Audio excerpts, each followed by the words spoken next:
बताओ हनुमान, अयोध्या में क्या देखा आपने? प्रतीक्षा, अपने भगवान के दर्शन की प्रतीक्षा। परंतु अब ये प्रतीक्षा निराशा का रूप ले रही है। प्रजा का उत्साह, हर सुख, सब कुछ छिन चुका है।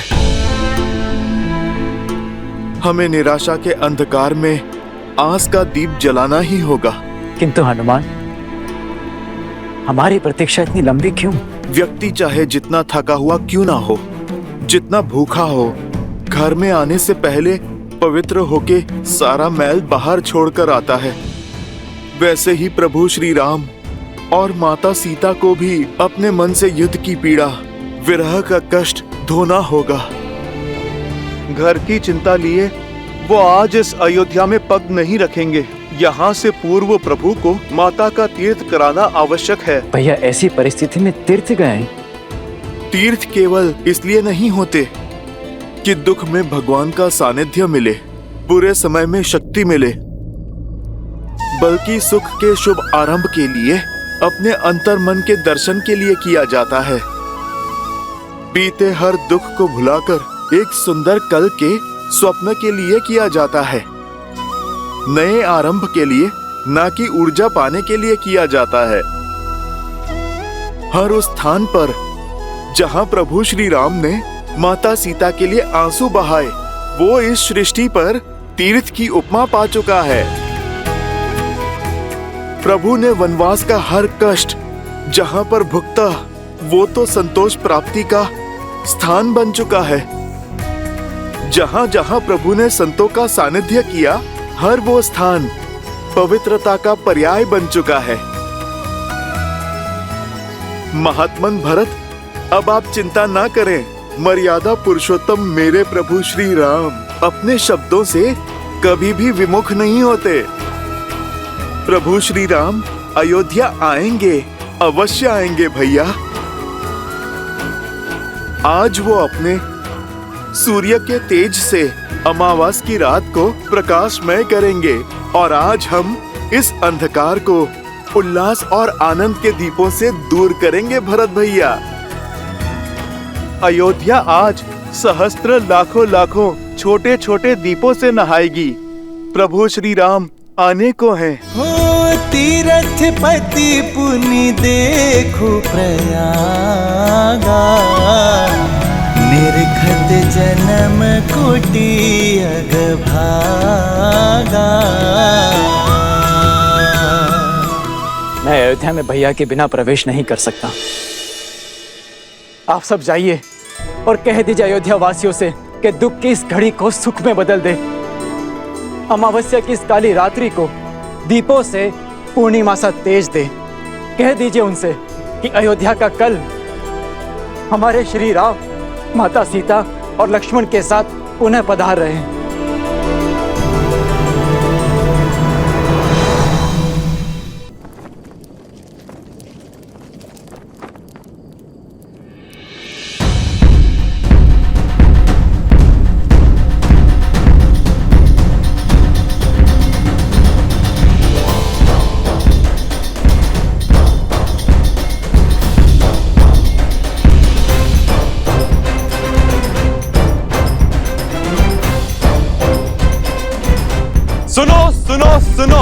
सुनो नर नारी, सुनो अयोध्या सारी, सुने सरयू की धारा, सुने ये जग सारा।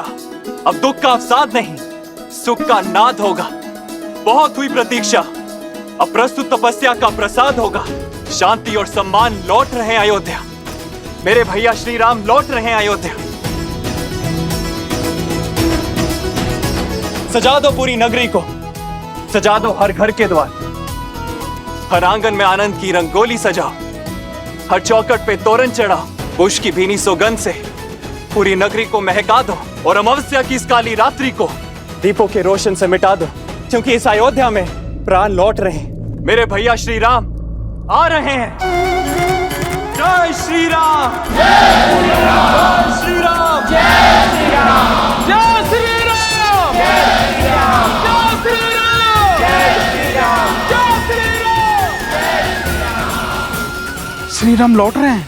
कहीं ये झूठा आश्वासन तो नहीं? अब अगर श्री राम प्रभु नहीं लौटे ना, मेरे प्राण तो सच में चले जाएंगे। प्राण तो उर्मिला दीदी के जा सकते हैं, अगर मध्य रात्रि से पहले लक्ष्मण भैया ना लौटे तो। शुभ शुभ बोलो श्रुतकीर्ति।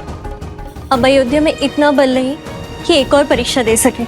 संसार की सारी बाधाओं को दूर करके लौट रहे हैं मेरे भैया। बस उनके मार्ग में अब और कोई बाधा ना आए।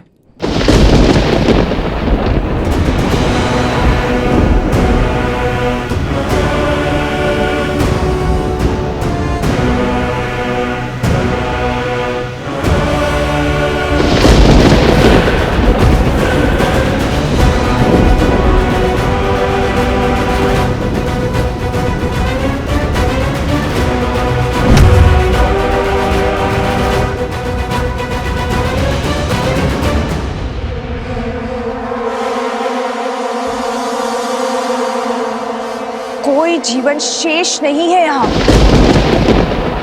पवन भी जैसे आशा की नेक खो चुका है।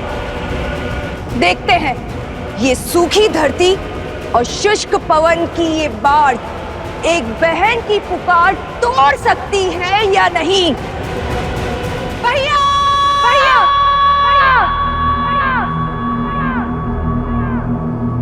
भैया!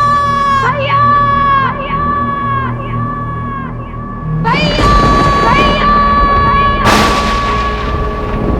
वर्षों से जिसने कष्ट में तुम्हें स्मरण तक नहीं किया, पीड़ा में तुम्हें पुकारा तक नहीं, आज वो बहन तुम्हारा आह्वान करती है।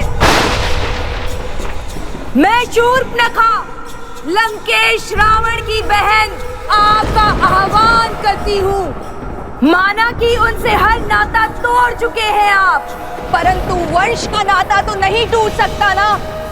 उस नाम का नाता तो नहीं टूट सकता जो समान है। ये बहन आपका आह्वान करती है भैया।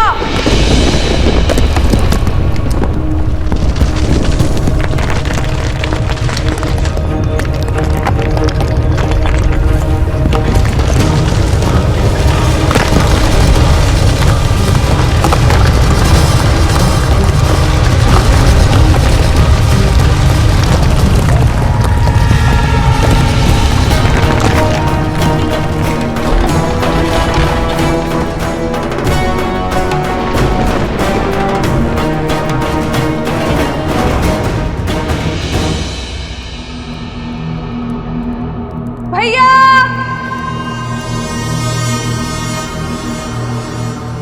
भैया!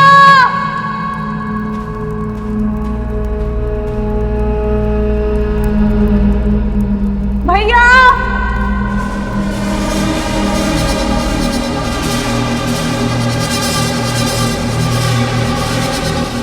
तुम्हारे होने का एहसास है मुझे। मैं जानती हूँ तो मुझे सुन रहे हो तो सुनो। हमारे प्रिय भैया रावण, उनका वध हो गया है। चले गए वो जिनका 10 लोगों पे आधिपत्य था, वो जो संसार के स्वामी थे, वो अब नहीं रहे। और इस दुर्गति की दोषी हम में से ही एक है, हमारा ही रक्त। अब राक्षसों की आशा केवल एक से शेष है, वो तुम हो। बताओ भैया, राक्षसों की शान उनके सम्मान को तार तार करने वाले को दर्द दोगे या नहीं? राक्षसों के भविष्य को तुम्हारी आवश्यकता है भैया। असुरों के कल को तुम्हारी आवश्यकता है। छल से छल्ली कर दिया था उन्होंने भैया को, माया से मारा था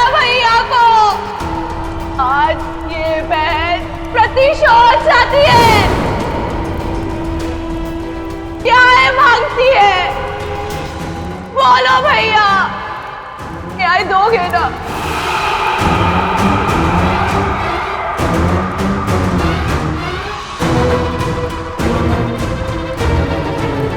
भैया, लंका को ध्वस्त और लंका के सूर्य को अस्त करने वाला वो हमारा नगर छोड़कर उत्तर की ओर जा रहा है भैया, और वो भी उस विमान में जो लंका का सम्मान था।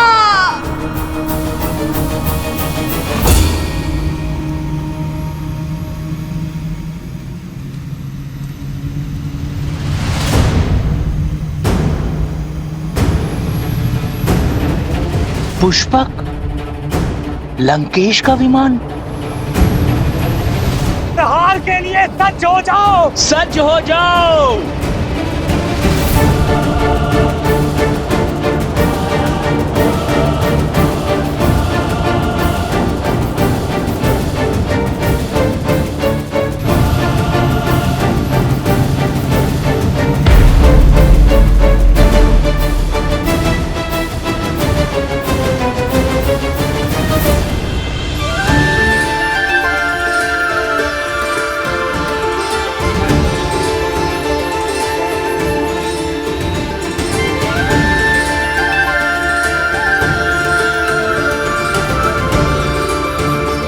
एक वनवासी का जीवन जीकर पिताश्री का वचन निभाएंगे। इससे पूर्व अयोध्या वासी खोजते हुए हमें यहाँ आ जाए। हमें गंगा पार करवा दीजिए। श्री रामचंद्र कृपालु भजु मनु हरण भव भय दारुणम नव कंज लोचन कंज मुख कर कंज पद कंजारुणम कंदर्प अगणित अमित छवि नव नीला नीरज सुंदर। प्रभु आप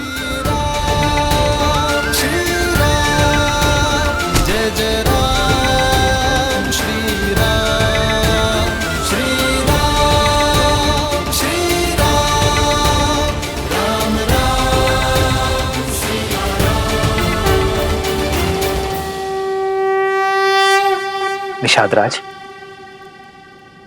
उठो। आप सभी उठ जाइए। शीश झुकाकर तो सेवक स्वामी से मिलता है निषाद राज, मित्र तो गले लगता है। श्री राम श्री राम श्री राम श्री राम श्री राम श्री राम श्री राम श्री राम। प्रभु, आपका दर्शन पाकर ये निषाद राज स्वयं को संसार का राजा अनुभव कर रहा है। आप लौटे अर्थात आपका वनवास पूर्ण हुआ। पुष्पक विमान आपके आदेश में है, अर्थात पापी लंकेश का नाश हुआ। इतना बड़ा सम्मान मिलने के बाद भी आप हमको भूले नहीं।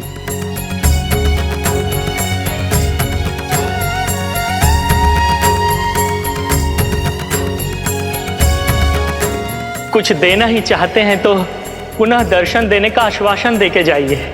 महादेव ने चाहा तो यही होगा। अपना वचन निभाने के लिए आप ये निषाद राज के घर आए। आपने हमारा जीवन तार दिया प्रभु।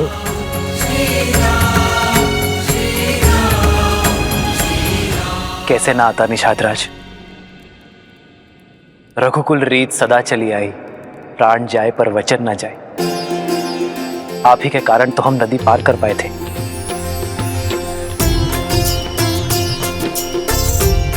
आप ही के कारण तो जीवन का लक्ष्य पाया। यदि आप भारतीय में न लौट जाता तो यहाँ का पुण्य कैसे मिलता निषाद राज।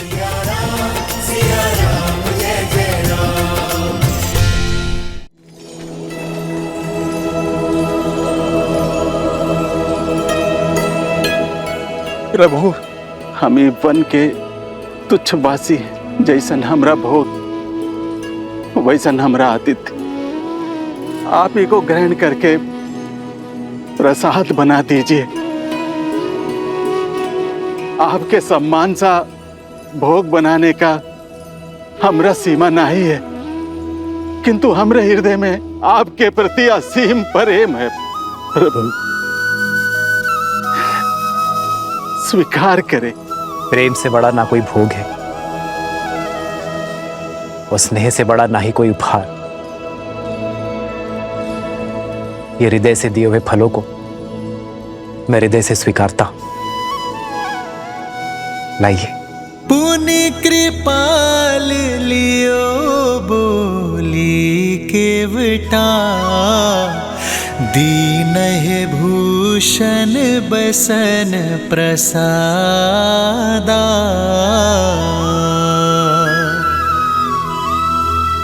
बचन सुनत उपजा सुख भारी, परयु चरण भरि लोचन बारी। आपके साथ और सहायता के लिए कोटि कोटि धन्यवाद। जो हाथ संकट में बढ़ा वो सुख में भी साथ रहना चाहिए। इसलिए श्री राम के राज्य अभिषेक का पहला निमंत्रण स्वीकार करें। प्रभु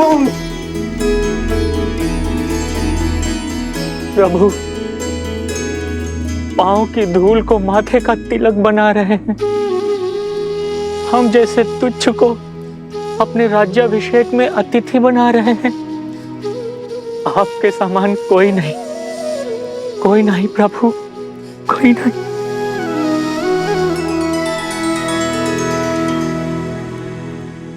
उठिए केवट जी।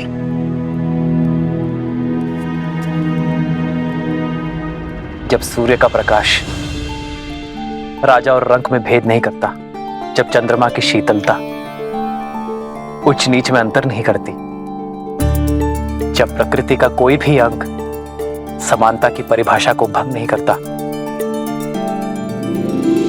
तो हम क्यों करें? और वैसे भी दुख के हर क्षण से लेकर सुख के हर क्षण तक जो साथ है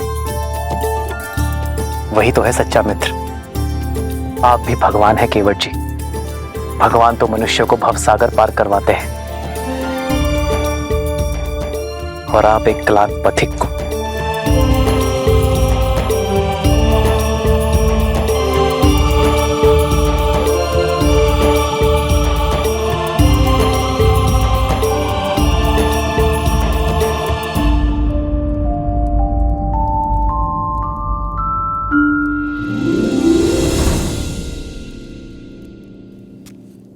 भैया अब हमें प्रस्थान करना चाहिए। दिन ढलने के साथ साथ अयोध्या वासियों की आस भी ढल रही होगी। हमारे वनवास का तो अंत हुआ, वहां अयोध्या वासियों की प्रतीक्षा का भी अंत होना चाहिए। हाँ लक्ष्मण भैया, हमारे साथ साथ कष्टों की अग्नि में उर्मिला भी तो जली है। उसका उठने का समय हो गया है।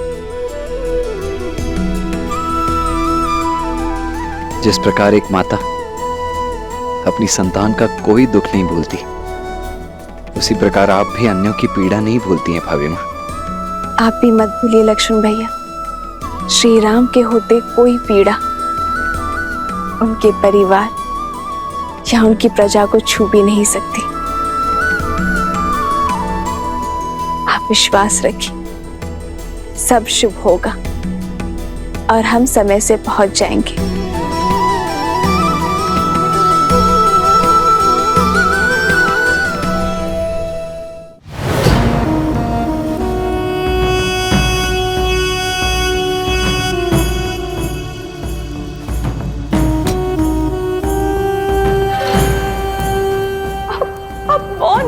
भैया, क्या आपको मेरे शब्द सुनाई नहीं दे रहे या समझ में नहीं आ रहे? अपनी जाति परिवार की इतनी बड़ी हानि जानकर भी यूं ही निश्चल रहोगे?